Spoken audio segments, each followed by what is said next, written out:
Assalamualaikum warahmatullahi wabarakatuh.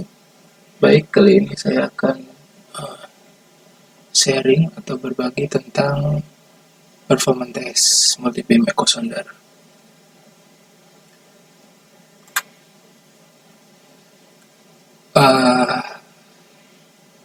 Berawal dari quality assurance survey, di mana seluruh peralatan akuisisi data di lapangan, jadi seluruh peralatan baik itu positioning, pemeruman, atau pengukuran arus, pasang surut, dan lain sebagainya, itu wajib dilakukan validasi atau kalibrasi. Hal ini untuk mengetahui dan mengkoreksi akurasi dan presisi data yang akan dihasilkan. Dan salah satu validasi yang dilakukan pada peralatan multi-beam echo sounder adalah validasi sudut dan jarak pancaran sapuan multi-beam echo sounder itu menggunakan metode yang namanya performance test. Jadi performance test itu metode untuk memvalidasi sudut dan jarak pancaran sapuan multi-beam echo sounder. Performance test dilakukan sebelum pelaksanaan survei batimetri menggunakan multi-beam echo sounder untuk mengetahui lebar sapuan yang memenuhi kriteria atau batas orde yang telah ditentukan oleh RO atau rencana operasi, kemudian atau kalau di tempat sipil biasanya menyebutnya kerangka acuan kerja atau TOR, Term of Reference. Jika sudah dilakukan performance test di awal, maka kita dapat menentukan atau menggunakan sudut bukaan sapuan sesuai standar yang diharapkan. Performance test hanya dilakukan satu kali selama periode survei, jadi kita dapat melakukannya di awal untuk mengetahui performa data kita dan menentukan lebar sudut bukaan yang akan kita gunakan. Kemudian hasil dari performance test, selain untuk mempermudah menentukan sudut bukaan yang diinginkan, juga mampu meyakinkan pengguna data akan kualitas data yang telah diambil. Jadi report dari performance test itu, kalau seumpama data saya akan digunakan data orang lain, kemudian orang lain tersebut melihat dulu dari performance test report, oh datanya masuk ke order spesial atau order 1AO, berarti datanya bagus, secara umum datanya bagus, seperti itu. Dan performance test hanya dilakukan pada survei batimetri multi-beam, jadi hanya pada multi-beam. Kalau single beam, dia tidak menggunakan validasi performance test. Jadi performance test ini sifatnya seperti QA kalau kita main di awal, tapi juga bisa kita lihat sebagai QC data kita. Tapi QC bukan yang nanti di akhir kayak seperti cross check line, seperti itu. Kita hanya menentukan di awal untuk main di sudut bukaan berapa. Dan kalau seumpama kita lihat data kita masuk di order yang telah ditentukan seperti order spesial atau order 1A, ya kita bisa secara yakin atau secara pede kita pada saat main data kita akan sebagus itu kurang lebih. Oke. Jadi di sini itu ada resolusi spasial dan resolusi sudut dan jarak. Kalau resolusi spasial itu adalah resolusi ke depan. Jadi kalau disebut tuh insonifikasi, pada saat kapal kita maju, dia akan ngeping akustik ke dasar perairan, ping. Nah, pingnya ini itu akan bergantung pada kecepatan kapal, juga bergantung pada settingan ping rate yang kita mainkan, bergantung pada nilai sound velocity, koreksi sound velocity, dan bergantung pada kedalaman laut. Jadi semakin dalam perairan, kemudian dan kapal kita semakin cepat, maka keterlambatan atau antara ping yang menjejak di dasar laut itu nanti akan terjadi spasi. Seperti saya beri contoh di data bawah. Di contoh bawah ini adalah uh, hasil survei batimetri pada kedalaman sekitar 400 meteran. Kemudian kebetulan kapal yang pada saat akuisisi data itu dia agak cepat. Akhirnya uh, terjadi gap karena telatnya akustik sampai ke dasar perairan. Jadi tidak seimbang dengan kecepatan laju kapal. Kemudian di sini ada range and angular resolution. Jadi dia cenderung ke samping, ke lebar kanan dan kiri, tidak ke depan, ke samping. Jadi kalau semakin lebar sudut bukaan yang kita mainkan pada saat akuisisi data multibeam, maka sudut ini akan memiliki nilai standar deviasi yang cenderung lebih besar pada sisi outer beam dibandingkan yang di bagian nadir atau di tengah-tengah ini. Jadi semakin terluar outer beamnya itu, maka distorsi akustik itu akan mengalami nilai standar deviasi lebih besar daripada yang di nadir. Jadi akan saya berikan perumpamaan seperti ini. Ini hanya sebagai ilustrasi. Jadi seperti cahaya senter, kalau kita pas masih kecil itu sering main senter di kegelapan. Kalau senter itu kita dekatkan ke lantai sangat dekat, itu maka cahayanya akan kecil, tapi terang, utuh. Sedangkan kalau kita sorotkan cahaya itu ke tempat yang jauh, maka cahaya itu akan besar, jejak tapaknya ini, footprintnya ini akan besar, tapi keterangannya itu akan bias. Ya, besar tampak footprintnya, diameter cahayanya, dan cahayanya akan semakin pudar atau bias. Semakin dekat, semakin terang, tapi footprintnya semakin kecil. Nah, kondisi ini sama seperti pancaran multibeam. Jadi, center yang nomor 1 ini itu adalah center yang di nadir atau akustik yang berada di nadir. Pada saat dia sampai ke seabed, bagian tengah ini akan footprint beam size-nya ini akan kecil, utuh, dibandingkan dengan center nomor 2 ini yang mengarah ke sisi terluar atau outer beam. Dia akan mengalami panjang lintasan lebih panjang daripada yang nadir, dan footprintnya juga akan mengalami pelebaran. Tentu saja dari center 1 dan 2 ini A itu sama dengan B. Jadi sisi A pada pancaran sinar ini itu sama dengan sisi B. Dan pada center nomor 2, sisi D itu pasti lebih kecil daripada sisi E. Untuk footprintnya, C tentu saja lebih kecil daripada footprint F.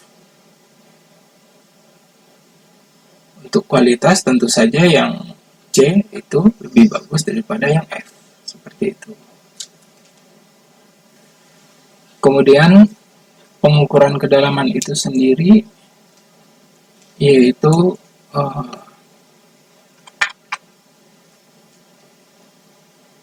alat yang dapat mengukur kedalaman dan mengukur karakteristiknya, seperti kekerasan atau kekasaran menggunakan gelombang akustik.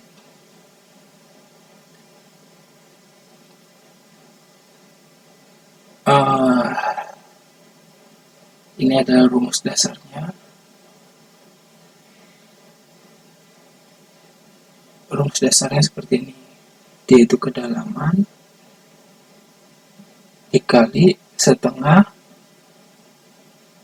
kecepatan suara dikali perbedaan waktu, di mana perbedaan waktu itu yaitu waktu berangkat dan waktu pulang.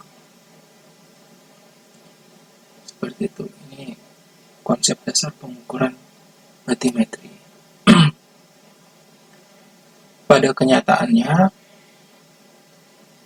sebenarnya tidak sesimpel itu. Penjalanan akustik ke dasar perairan itu banyak mengalami peristiwa. Ini adalah peristiwa tadi pengukuran kedalaman di mana kecepatan suara dikali perbedaan waktu dibagi dua karena dia pulang pergi. Tapi akustik itu sendiri akan mengalami refraksi, di mana refraksi ini jika si akustik itu dia melalui medium yang berbeda, jadi dia akan refraksi atau dibelokkan.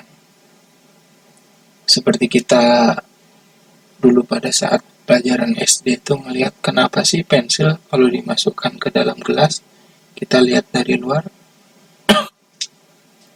pensil yang di dalam gelas itu, yang di dalam air, gelas terisi air itu lebih seperti kelihatan berbengkok atau lebih besar. Itu karena yang kita lihat itu dia mengalami refraksi.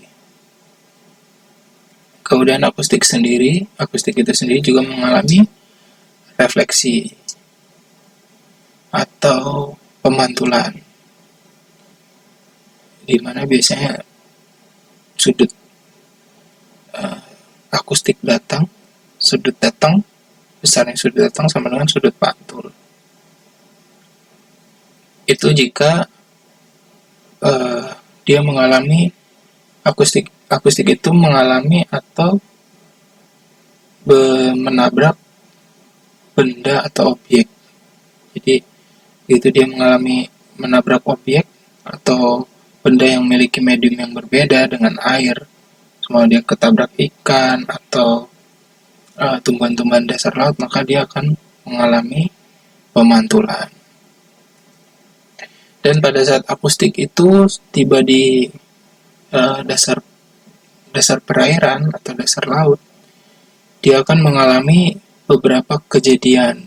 Di antaranya pada saat dia pertama datang menabrak seabed atau sampai di seabed, dia akan mengalami scatter atau hamburan.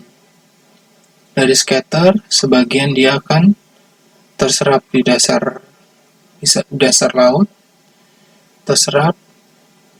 Kemudian dari sekian banyak akustik yang berhambur ini, akustik yang kembali lagi sama seperti sudut awal dia datang, kemudian kembali lagi ke receiver setelah dia dipancarkan, itu namanya backscatter. Nah, jika gambar yang dibesarkan seperti ini kurang lebih penjelasannya. Ini scatter, dia berhambur ke banyak arah atau ke segala arah. Kemudian backscatter itu akustik yang berhambur tadi, tapi kembali ke receiver. Kemudian spatial resolution. Ini apabila kita akan mengalami ini jika yang tadi saya sebutkan di awal, laju kapal kita pada saat pemeruman itu terlalu cepat. Jadi damping rate yang kita setting itu juga tidak disesuaikan kecepatannya. Maka akan ada keterlambatan data. Di sini ada jeda. Pada saat di sini dia ping, dia dapat data, tapi kapalnya udah keburu maju. Jadi ada beberapa jeda di sini kekosongan, baru dia ping lagi, baru dapat data lagi. Tentu saja data seperti ini itu untuk menggambarkan detail dasar laut ini sangat kurang baik maksudnya. Jadi yang bagus kalau bisa ping semuanya rapat. Kalau kita bermain di order spesial itu objek 1 kali 1 meter kubik itu 1 kali 1 meter kubik itu harus tergambarkan secara utuh. Kalau kita mau bermain di order 1A berarti 2 kali 2 meter kubik harus tergambarkan secara utuh. Nah, pada gambar ini kita bisa lihat skala nih. Ini 0 sampai 10 meter. 0 sampai 10 meter berarti ini mungkin kira-kira sekitar 8 meter. Jadi kalau mau dikategorikan ini harus masuk ke order spesial atau satu A pun ini tidak masuk. Karena udah di luar dari kriteria tersebut. Lagi pula kedalamannya juga sudah nggak mungkin. Order spesial atau order 1A dia kedalamannya sampai sini. 1A order spesial sama 1A itu harus di bawah 100 kedalamannya. Dan di sini saya beri case contoh kasus jika kita memiliki kecepatan 4 knot, ping rate-nya 10 Hz, kedalaman 20 meter, berapakah spasi insonifikasi along track survey line. Nah, kira-kira seperti ini hitungannya. Jadi tinggal kecepatan dari knot dirubah ke meter per second, hasilnya segini 2,06 dikali 0,1 itu pulse rate-nya, hasilnya sama dengan 0,21 meter atau 20 cm 20,6 cm. Kemudian beam and footprint. Jadi kalau single beam itu kita hanya mengenal dia satu beam. Multi beam itu juga satu beam juga ternyata. Satu beam, sama-sama satu beam. Beamformingnya dia hanya satu, sama-sama satu ngepinnya. Ping, sekali ngeping, cuma kalau multi beam sekali ngeping dia lebar sekali seperti ini. Ping. Tapi kalau single beam dia kecil, di tengah-tengah di nadir kecil. Sekali ngeping dia selebar ini, baru nanti begitu si akustik ini kena di dasar perairan, dia akan mengembalikan lagi atau memantulkan kembali ke receiver. Nah, receiver itu baru dia memiliki banyak telinga atau banyak receiver seperti ini. Ini receivernya banyak sekali nih. Ada mungkin kalau kita kenal, kita pernah dengar itu ada 256 atau 512 beam. Itu yang bisa diterima oleh receiver. Jadi dia si receivernya ini banyak sekali bisa menerima ini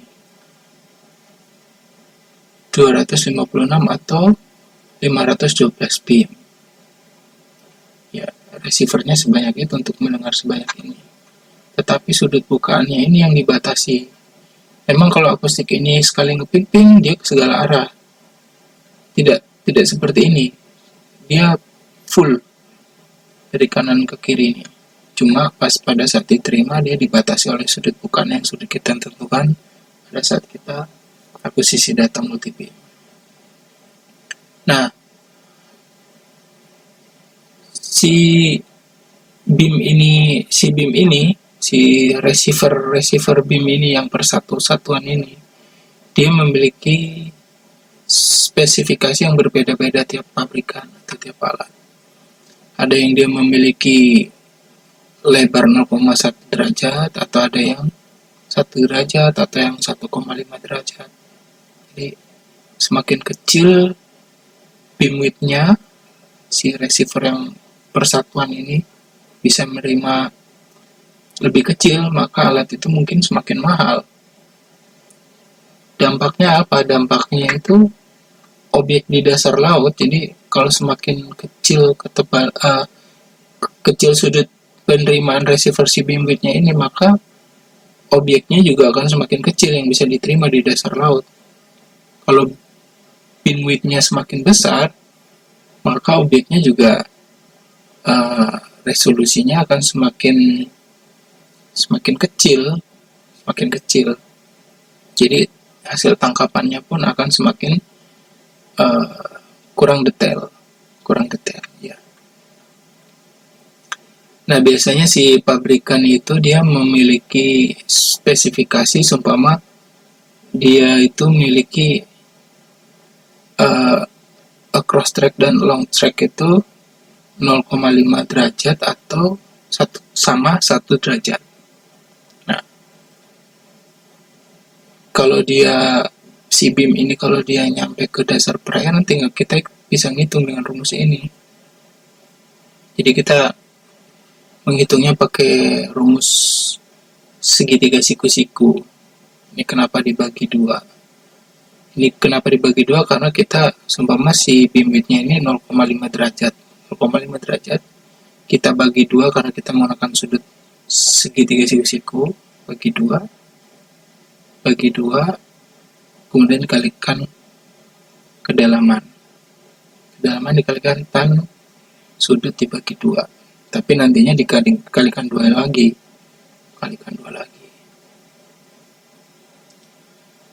Nah, hasilnya ini nanti kita akan bisa mengetahui besar footprint persatuan beam ini yang akan menjejak ke dasar perairan. Jadi dia bergantung pada besarnya beam ini dan kedalaman laut. Tapi sekali lagi, ini adalah jadi ini besar ini adalah yang dipersyaratkan oleh si receiver tadi. Pada saat ada beam dari dasar laut itu kembali ke receiver, maka dia mampu menerima dari sudut atau beam width sebesar 0,5 derajat ini.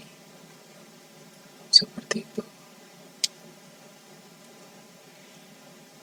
Kemudian jadi tadi di awal saya sebutkan validasi peralatan survei. Sebenarnya performance test itu hampir sama kayak kita melakukan validasi GPS. Jadi ini yang biasa kita lakukan, validasi GPS. Kita melakukan observasi atau perekaman titik di atas sebuah BM atau hidropilar, di mana titik hidropilar ini nanti yang kita anggap sebagai titik benar atau titik referensi atau titik acuan. Kemudian kita mengamati di atasnya menggunakan GPS geodetik, itu biasanya selama 30 menit atau 15 menit dengan interval perekaman per detik. Kita amati per detik. Kemudian hasilnya seperti ini. Kita plot. Jadi yang kuning ini itu adalah titik referensi atau titik yang dianggap benar, BM ini sendiri. Kemudian biru ini adalah titik yang masuk, dan merah ini kita anggap noise. Tapi dari hasil juga kita bisa lihat bahwa data yang sudah kita ambil itu dia memiliki presisi dan akurasi. Dia ngumpul di tengah dan pas ke titik sasaran. Nah, sama seperti performance test yang akan kita lakukan nanti juga kira-kira kurang lebih seperti ini.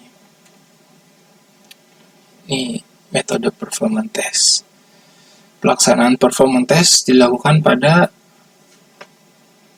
atau sesuai dengan kedalaman rata-rata area survei. Jadi kalau kita survei di kedalaman 40 meter, kita lakukan performance test ya juga jadi 40 meter.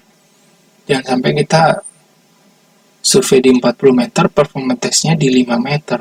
Itu kita nggak akan mendapatkan data yang aktual, yang sesuai dengan kedalaman area survei kita. Jadi pada saat kita main kedalaman kita 40 meter, kita performance test di kedalaman 10 meter, terus kita lihat datanya, oh bagus ini 10 meter, datanya masuk order spesial atau order 1A.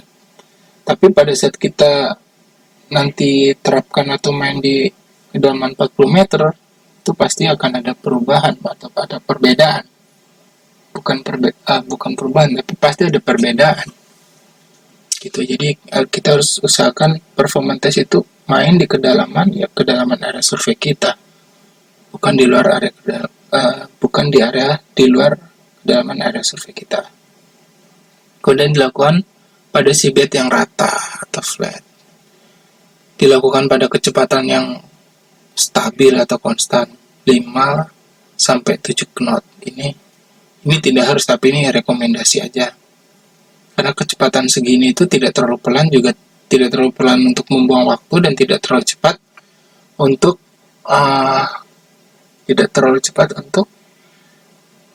data itu biar tidak ada gap tadi, insonifikasinya biar tidak lebar. Bagus-bagus kalau kita lakukan sesuai dengan kecepatan pada saat kita survei nanti. Kalau semua kita rencana survei main kecepatan 7 knot, ya kita performance test bagus-bagus kalau melakukan dengan kecepatan sama, seperti itu. Kemudian panjang dan lebar area performance test adalah selebar sapuan maksimum. Jadi mungkin banyak yang bertanya-tanya, lebar area performance test itu, panjang lebar area performance test itu selebar apa sih? Ada yang bilang 5 kali kedalaman, ada yang bilang 4 kali kedalaman, ada beberapa referensi harus 500 meter. Itu tidak seperti itu. Jadi acuan yang benar itu yaitu reference surface itu harus selebar sudut bukaan maksimal kita. Jadi kalau seumpama kedalaman 10 meter, sudut bukaan maksimalnya nanti itu seumpama bisa 50 meter, berarti ya performance test kita lakukan 50 kali 50 meter sesuai sudut bukaan maksimal. Kemudian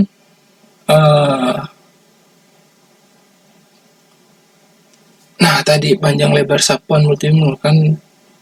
Nah, ini dia. Kalau kita bukan gunakan yang ini, tapi kita gunakan yang ini. Gunakan yang ini itu kalau seumpama sudut kita itu tidak dibagi dua. Kalau seumpama saya tadi bilang plus minus 75 derajat, berarti itu kan aslinya kan 150 derajat ya. Iya, 150 derajat. Itu baru tinggal kedalaman dikalikan 150 derajat. Tapi kalau kita main di 75 derajat, itu tinggal menggunakan rumus yang ini. Seumpama kedalaman dikalikan tan 150 derajat dibagi 2, hasilnya kan 75 derajat juga. Terus dikali 2 sama saja hasilnya. Dan lebar sapuan reference surface menggunakan sudut bukaan optimal. Misal 40 sampai 45 derajat. Jadi sudut bukaan optimal itu sudut bukaan yang mendekati nadir, di mana sudut itu dia tidak ada distorsi pada outer beamnya. Datanya benar-benar dari nadir sampai ke outer beam itu sama. Dia memiliki standar deviasi yang relatif sama tipis. Ya intinya sudut bukan yang terbaik lah datanya. Kemudian coverage reference surface adalah 100% full cover dengan overlap 20%. Contoh sebagai berikut. Jadi kalau spasi line-nya itu 100 meter minimal, di sini ada overlap 20% atau 20 meter overlap dia. Seperti itu. Nah, lajurnya seperti ini kurang lebih. Ini reference surface. Seumpama ini kita mainnya dari barat ke timur, seperti ini. dari timur ke barat, kembali lagi barat ke timur, terus. Dan lebarnya ini itu sepanjang lebar sapuan maksimal multibeam yang kita gunakan. Nah, kemudian setelah barat timur, terus kita main pada area yang sama, kecepatan yang sama juga yang pasti. Kita main di utara selatan. Sama seperti yang pertama ini. Lebarnya juga selebar sapuan maksimum. Kemudian ini sesi kedua, sesi ketiganya itu baru kita melakukan check line. Kalau dua lajur ini adalah untuk data reference surface nanti, nah ini baru check line-nya kita. Yang poin 1 dan 2 ini kita main menggunakan sudut bukaan optimum yang 40-45 derajat. Nah yang ketiga ini kita baru menggunakan sudut bukaan maksimum 75 derajat tadi itu kanan kiri. Kita main seperti ini. Utara selatan, kemudian barat timur. Nah, kurang lebih kalau dipraktekkan secara utuh akan seperti ini.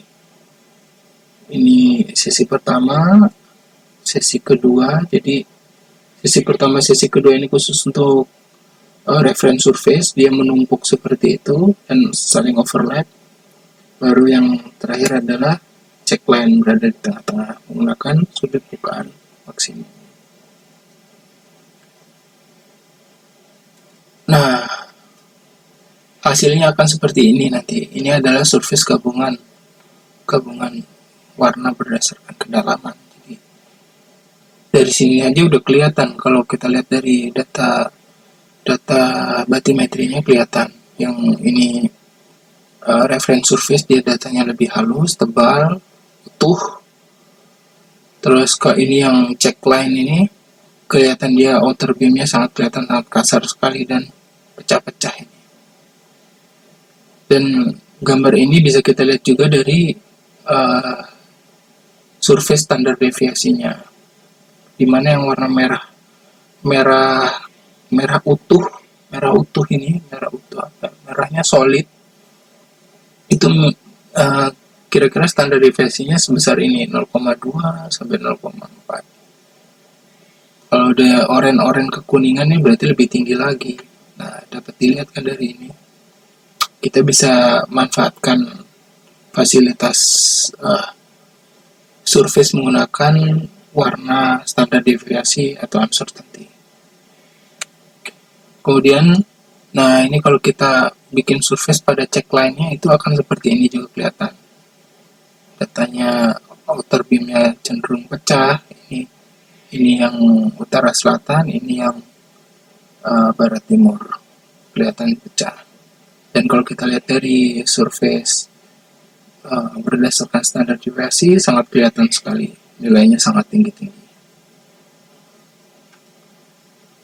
Nah, berbeda dengan ini kalau kita main dengan reference surface itu kita main dengan sudut bukaan optimum ya. Jadi data benar-benar halus, utuh, kemudian nilai standar deviasinya juga sangat kecil, rata-rata sangat berbeda jauh sekali. Terus kalau kita main seumpama menggunakan sudut bukaan optimum, bisa saja kita bisa melakukan itu. Data kita bagus, tapi kita bisa tidak efektif jadinya. Mungkin kita main dengan sudut yang sempit, hasil kinerja kita, progresnya nggak akan cepat. Nah, maksud dari performance test ini, kita bisa lihat sudut bukaannya itu selebar apa sih yang bisa masuk dalam kriteria order yang udah ditentukan pada proyek survei kita nanti itu.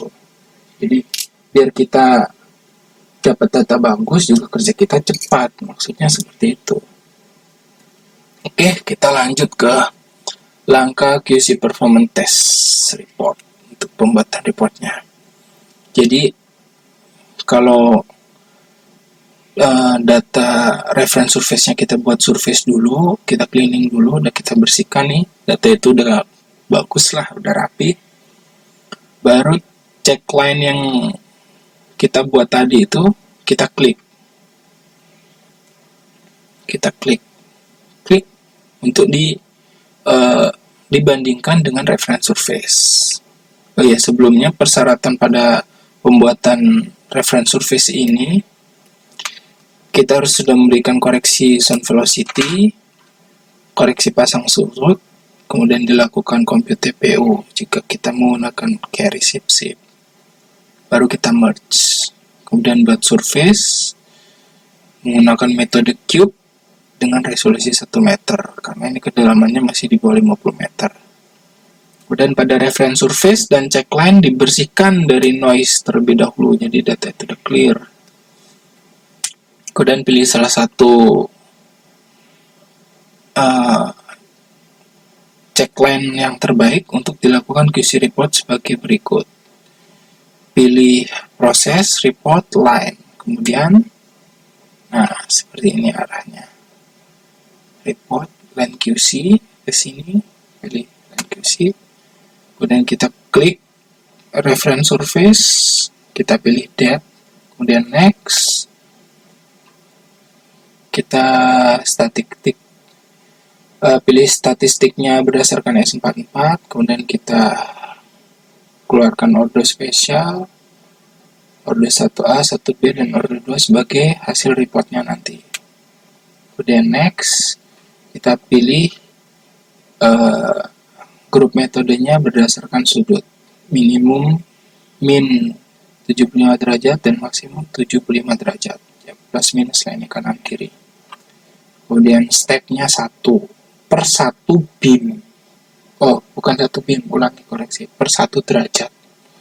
1 derajat, kemudian finish.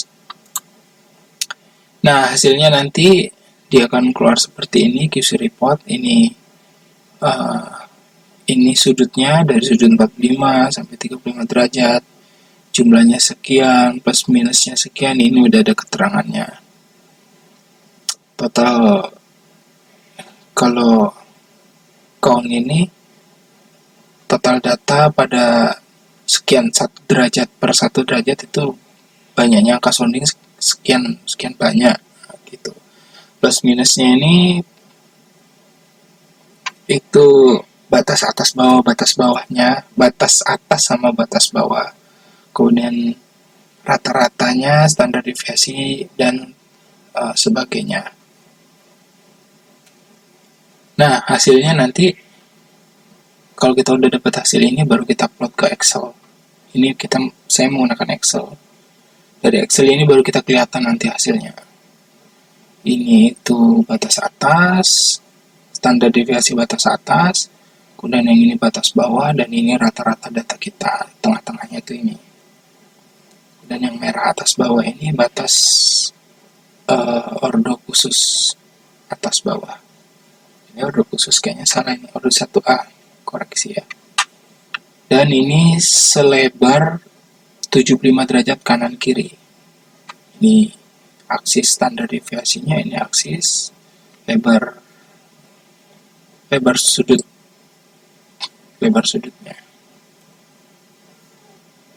Kemudian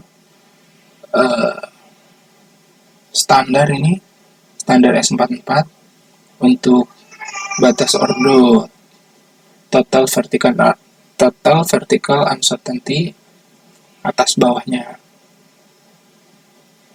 membatasi data kita.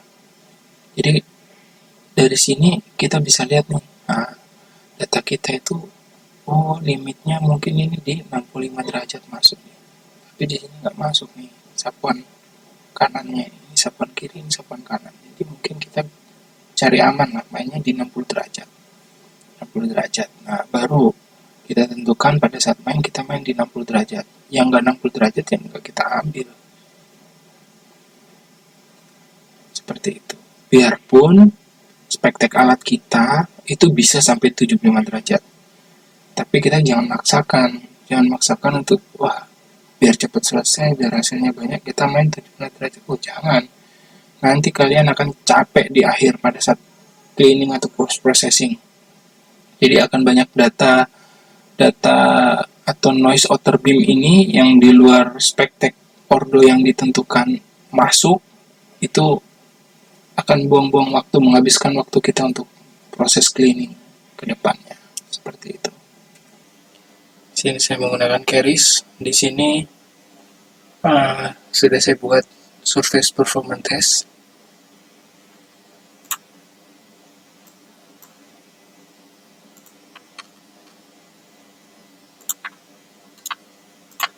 Ini adalah lajurnya, bisa dilihat.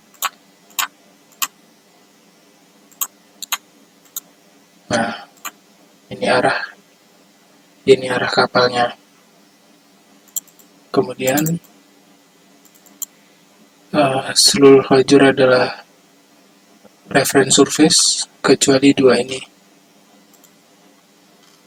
Yang dua ini adalah check line. Nah, ini check line-nya. Oke, kita buka surface secara keseluruhan. Nah, dari sini juga sudah kelihatan. Ini yang reference surface, datanya utuh. Sedangkan yang check line, outer beam-nya ini sudah kelihatan pecah-pecah dan kasar. Kalau kita lihat dari surface-nya juga, ini adalah surface check line. Kelihatan outer beam-nya sangat kasar. Ini menggunakan sudut bukaan 75 derajat kanan kiri. Saya ulangi, 75 derajat kanan kiri. Seperti ini. Dan ini adalah surface reference surface. Nah, ini reference surface.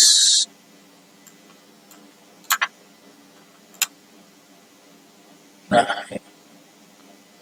hampir tertutup, hampir full semuanya. Kalau dilihat dari kedalamannya hanya beda 1 desi, ya kan? Nah, kemudian bagaimana kalau kita lihat secara 3 dimensi penampangnya? Oke, kita lakukan subset untuk yang reference surface.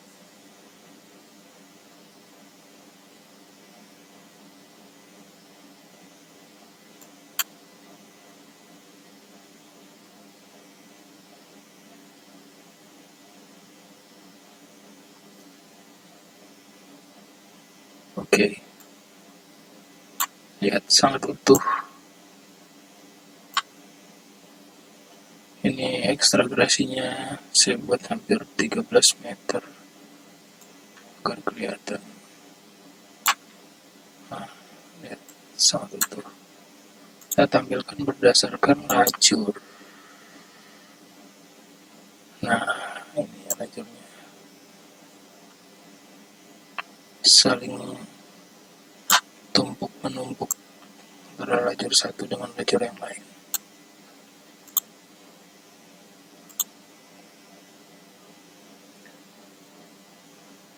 Harapannya jika kita survei menggunakan peralatan multibeam, data kita seperti ini, sangat utuh, rapi, dan tentu saja akan masuk ke dalam kriteria ordo atau batas ordo yang kita harapkan.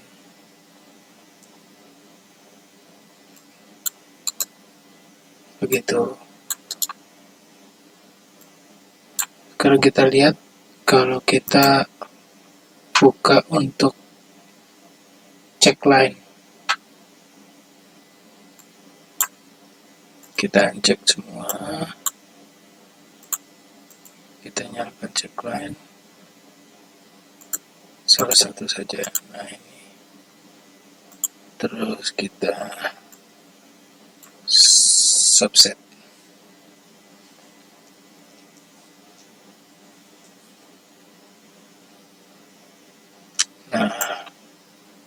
Lihat, kalau tengahnya bagus utuh, tetapi di bagian outer beam itu datanya sudah mulai kasar.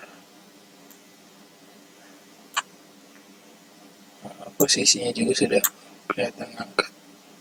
Data sudah tidak beraturan, tidak rapi. Tentu saja ketidakrapian ini akan menghasilkan data uncertainty atau data standar deviasinya tinggi.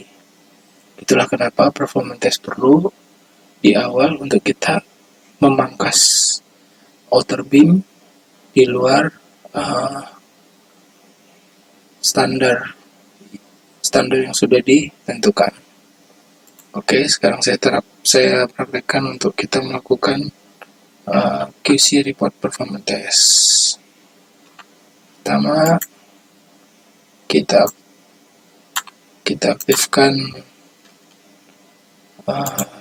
reference surface. Ini reference surface. Kemudian kita klik check line, proses, report, QC report. Jadi si checkline ini akan kita bandingkan dengan reference surface. Reference surface adalah data yang kita anggap benar atau data yang memiliki tingkat error kecil. Kita batasi dari order spesial dengan order 1A. Next. Select grouping metodenya by angle, minimumnya dari 75 derajat, maksimumnya 75 derajat, kan plus minus kanan kiri. Stepnya per 1 derajat. Kemudian finish.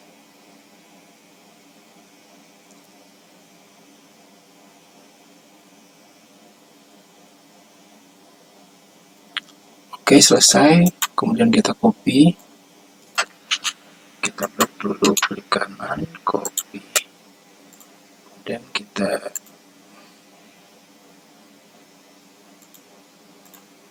paste. Oke, kemudian kita paste di sini datanya. Kemudian kita copy. Dan kita masukkan sini formula Excel. Oke. Nah, ini dia langsung keluar. Sebelumnya kita juga harus lihat dulu untuk menentukan kedalaman rata-rata.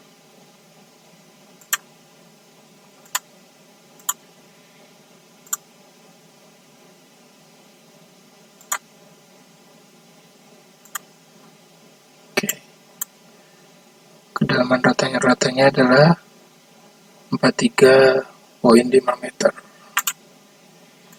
Baru kita masukkan sini. 43,5 meter. Oke. Ini adalah batas ordo 1A. Iya, betul. 1A.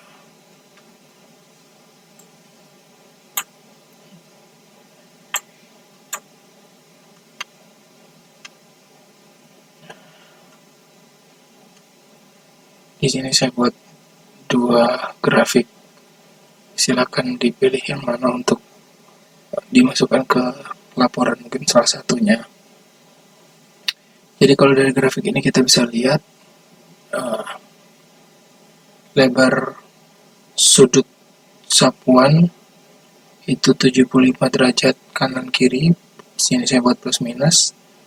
Kemudian nilai standar deviasinya masih di bawah atau masuk kriteria TVU ordo 1A.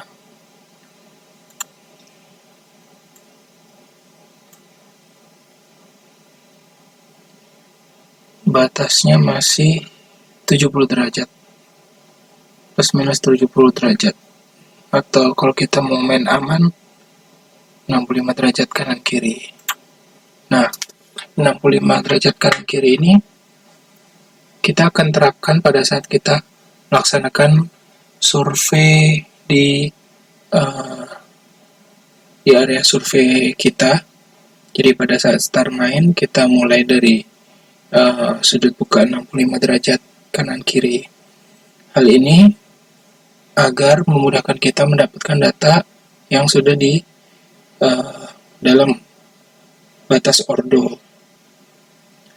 Juga untuk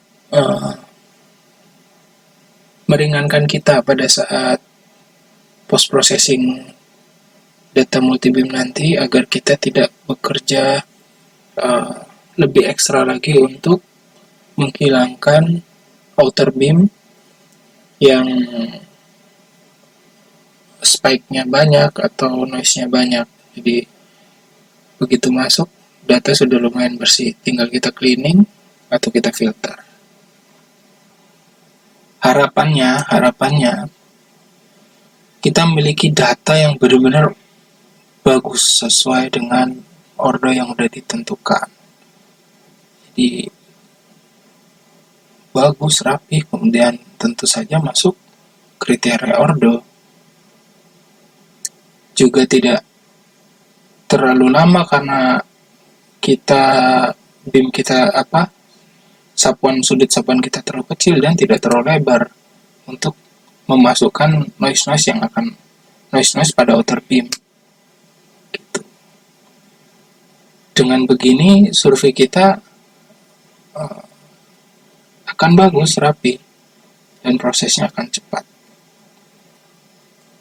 dibandingkan kita tidak melakukan performance test seperti itu. Oke, sekian. Mohon maaf jika ada kesalahan karena udah lama nggak bikin video. Jadi kalau kata orang Sunda tuh jadi karagok.